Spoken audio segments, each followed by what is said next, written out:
Now, just before Ice Cold in Alex, a special introduction to the film as part of Channel 4's World War II season.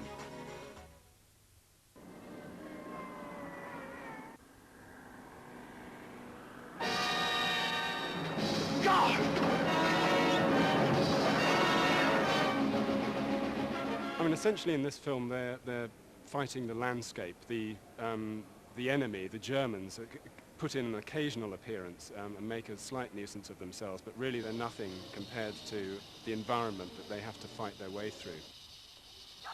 The war is a kind of backdrop, in a way, for what is essentially a kind of a ripping yarn. I'll tell you this. The next drink I have is going to be a lager. Ice cold.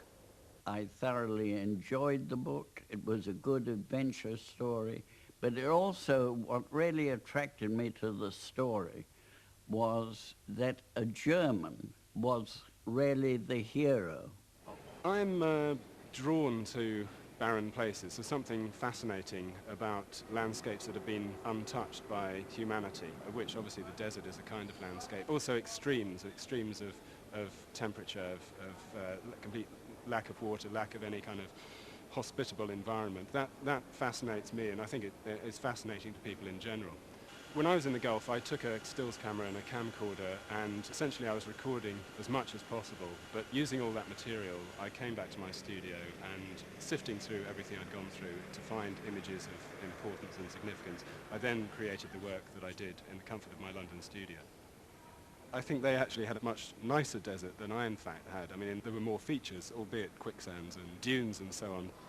The film was shot in Libya, and the heat there at times was something like 120 degrees. It was frightening. I thought it was horrid, actually, and I didn't find the desert romantic. But I tell you something, you're never alone. It doesn't matter where you go, you'll find flies. I'm surprised if I don't die of some terrible disease, because I tell you, we used DDT as hair lacquer, because it kept them off your face.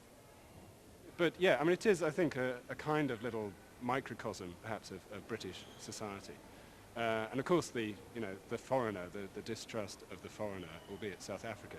I mean, if I were John Mills, I think that first shot where Anthony Quayle comes into view, and you just see his legs, and I think if I were John Mills, I would be immediately suspicious of anyone wearing shorts quite that brief. Hey, Captain! I don't think any self-respecting member of the Allied forces would have gone around in shorts quite that short. I can grab a left hand to get the hell out of here.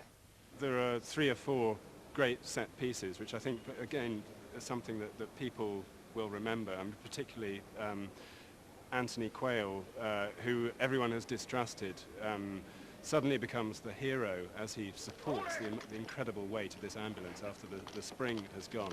The worst kind of nightmare you could imagine happening is the idea of being underneath a vehicle and its crushing weight in incredible heat.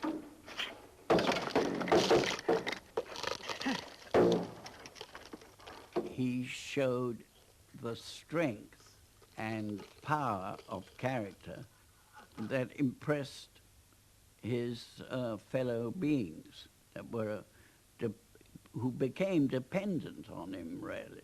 And then finally the pushing the ambulance over this huge sand dune. What did you expect, man, on this slope? It's madness! We'll never get her up! Almost, in a sense, you feel that you have undergone, in the comfort of your cinema seat, you have undergone these appalling ordeals. Get cracking, Tom! Come on, come on!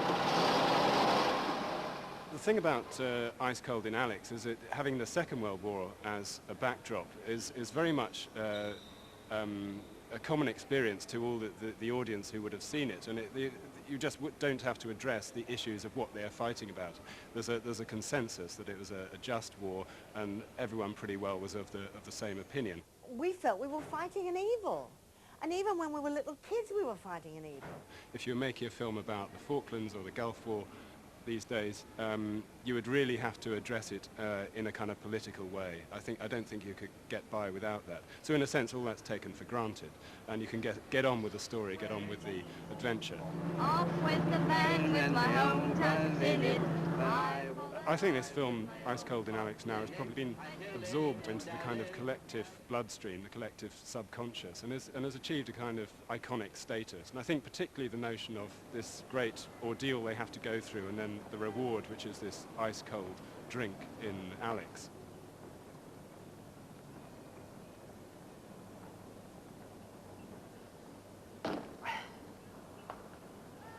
Worth waiting for. Still probably the best lager in the world. Dallin, lost the way and don't know where to roam. 'Cause you can't trust the spaces like the old time. Confident you can't find your way.